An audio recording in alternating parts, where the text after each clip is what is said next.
Para se të fillojmë me videon, do ju ftoja të abonoheshit në kanalin ton Thënie për Jetën dhe të klikoni si përziles për të marrë njoftimet e videove tona më të reja. Faleminderit. Si të pastroni mëlçin në kushte shtëpie me këtë listë të thjeshtë të pijeve? Mëlçia e dhjamosur e njohur si steatoza hepatike është një gjendje e rëndë shëndetësore ku dhjami grumbullohet në qelizat e mëlçisë. Disa nga faktorët e rrezikshëm të kësaj gjendje përfshijnë obezitetin, pijen e rëndë, rezistencën ndaj insulinës, trigliceridet e larta të gjakut dhe disa medikamente. Edhe pse gjendja është kronike, ka disa këshilla që mund të ndiqni për ta mbajtur nën kontroll. Sipas Brightside, do të rendisim disa nga pijet më të mira të cilat cilësohen si një zgjidhje mjaft lehtësuese kundër dhjamosjes së mëlçisë. Çaji i jeshil.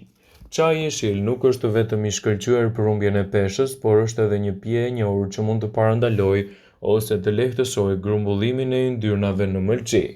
Ky çaj është i pasur me antioksidantë dhe ketakina, të cilat ndihmojnë në nxitjen e metabolizmit dhe nxitjen e djegjes së yndyrës, që mund të konsiderohen gjithashtu edhe si një pije mjaft e mirë para gjumit që mund të reduktojë yndyrat e mëlçisë suaj. Qumësht dhe shafrani ndije. Shafrani indis është një erëzë e fuqishme antiinflamatore.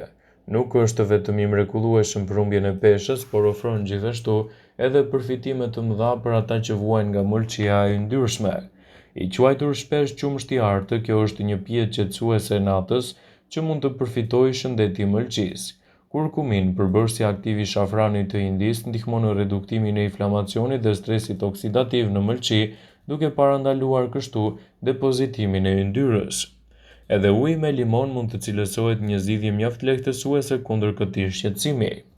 Uji me limon është një pije e shkëlqyer në mëngjes për të hequr kilogramat të tepërt. Kjo pije freskuese dhe hidratuese gjithashtu ofron mbështetje të mëlçisë.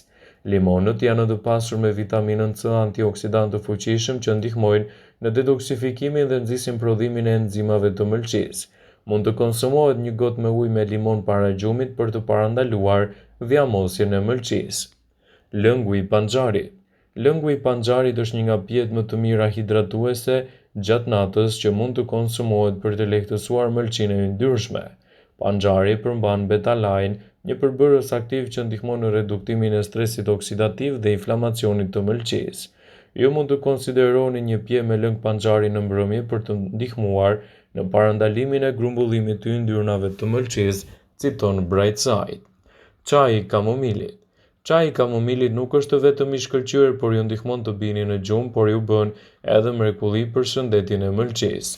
Përveç efekteve qetësuese, çaji i kamomilit mund të përfitohet edhe për shëndetin e mëlçisë. Ky çaj është i pasur me antioksidantë që ndihmojnë në reduktimin e inflamacionit të mëlçisë dhe mbështesin proceset e saj detoksifikuese. Ju mund të shtoni këtë çaj në rutinën tuaj të natës për të luftuar problemet të mëlçisë së yndyrshme dhe për të sjellë gjithashtu rezultate më të mira në pastrimin e saj.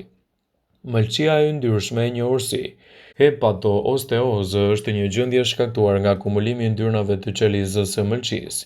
Kjo situatë ndodh kur sasia e yndyrës së grumbulluar te kalon peshën e mëlçisë me 5%.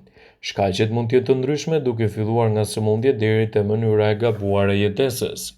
Mëlçia e yndyrshme në përgjithësi nuk shkakton simptoma të asnjë lloji, por në disa individ mund të çojë në zhvillimin e inflamacionit të cirrozës. Shkaqet mund të jenë të ndryshme, duke filluar nga patologji deri te mënyra e gabuar e jetesës. Ndër shkaqet më të zakonshme janë diabeti tipi 2, anemia, çekulibrat hormonal, mungesa e vitaminës B12, nivelet të larta të triglicerideve dhe kolesterolit të keq, konsumi i tepërt i alkoolit, dieta shumë të pasur me yndyrë, përdorimi i disa medikamenteve, aktivitet fizik dhe sforcimi i tepruar. Mëlçia e yndyrshme në përgjithësi nuk shkakton simptoma të asnjë lloji, por në disa individ mund të çojë në zhvillimin e inflamacionit të cirrozës. Mëlçia e dhjamosur në fazën e saj fillestare ende mund të shkaktojë dhimbje në pjesën e sipërme të djathtë të barkut, zakonisht të përkohshme. Ushqimet e rekomanduara kur vuani nga mëlçia e yndyrshme përfshijnë peshkun, perimet e papërpunuara dhe të zjera, frutat, karbohidratet si buka, makarona dhe orizi, qumshti dhe kosi, gjysmë i skremuar dhe mishi, veçanërisht mishi i bardhë. Ushqimet që nuk rekomandohen kur vuani nga mëlçia e yndyrshme përfshijnë alkoolin, pijet me sheqer, sheqerna në përgjithësi, ushqimet të yndyrshme, ushqimet me origjinë shtatëzore, madje edhe majonezë dhe salcat e tjera të përpunuara, të cilat do të ndikojnë në përkeçimin më të madh të çështjes suaj së shëndetit të mëlçisë. Mëlçia juaj luan një rol shumë të rëndësishëm kur bëhet fjala në tretjen e ushqimit. Organi ndihmon në filtrimin e gjakut dhe në tretjen e ushqimit që keni konsumuar. Megjithatë, shëndeti i këtij organi përkeçohet kur nuk i kushtoni shumë rëndësi ushqimit. Një nga këto komplikacione shëndetësore është dhjamosja e mëlçisë. Mëlçia e yndyrshme është një gjendje në të cilën organi ruan shumë yndyrë. Nëse nuk trajtohet, mëlçia juaj mund të dëmtohet, por ju mund të parandaloni ose të trajtoni një mëlçi të yndyrshme me ushqime të shëndetshme. Çfarë duhet të hani për të mbajtur mëlçinë e shëndetshme sipas ekspertëve të Healthline? Këto janë ushqimet që mund të shtoni në dietën tuaj për të menaxhuar problemet e mëlçisë së yndyrshme dhe për të qëndruar të shëndetshëm. Vaj i ullirit. Nëse vuani nga sëmundjet e mëlçisë së yndyrshme, sigurohuni të ndryshoni vajin që përdorni.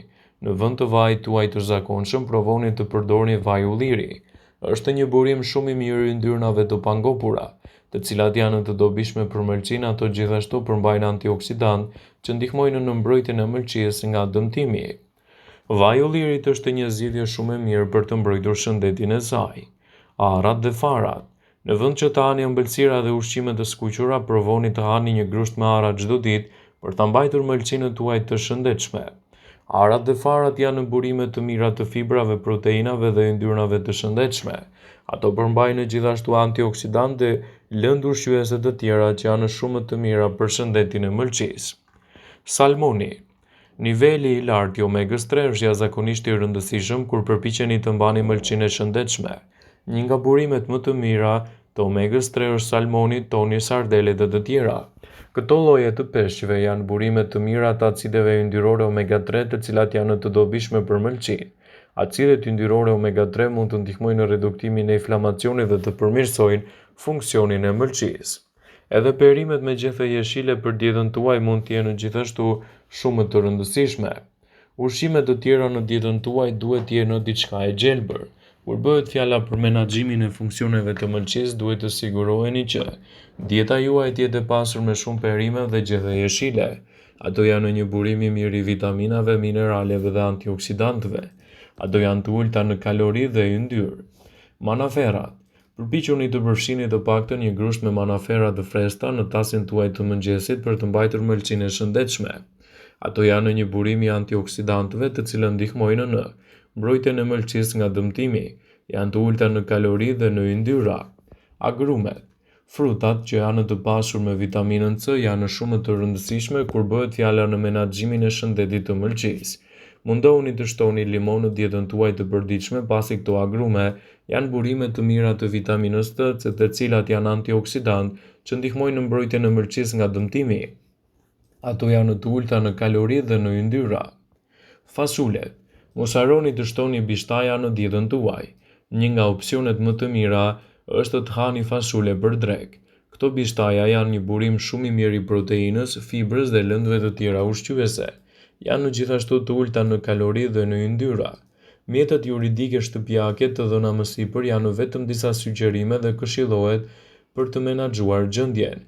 Mos i injoroni simptoma nëse ato vazhdojnë për një kohë të gjatë. Sigurohuni të konsultoheni me mjekët tuaj përpara se të bëni ndonjë ndryshim madhor. Është e rëndësishme që çdo shqetësim të mundshëm që keni ta adresoni atë tek mjeku juaj. Të kufizoni ushqime të cilat ndikojnë në përkeçimin e shëndetit të mëlçisë dhe të ndihmoni që të keni një jetë sa më aktive. Gjithashtu, nëse doni një mëlçi të shëndetshme, duhet të hiqni dorë nga alkooli, pasi mund të ndikojë negativisht edhe në çështjen kryesore të saj. Vëmendje. Ju bëjmë me dije se informacionet në këtë video kanë për qëllim që të plotësojnë, të mos zhvendësojnë këshillat e mjekut tuaj ose ofruesit të kujdesit tuaj shëndetësor, dhe nuk kanë për qëllim që të mundësojnë të gjitha përdorimet e mundshme, masat paraprake, ndërveprimet ose dhe efektet e tyre negative për shëndetin tuaj. Pasi ta dëgjonit këtë video, do ju ftoja t'i bënit like dhe ta shpërndanit atë në profilin tuaj në mënyrë që të informohen dhe miqtë e tu.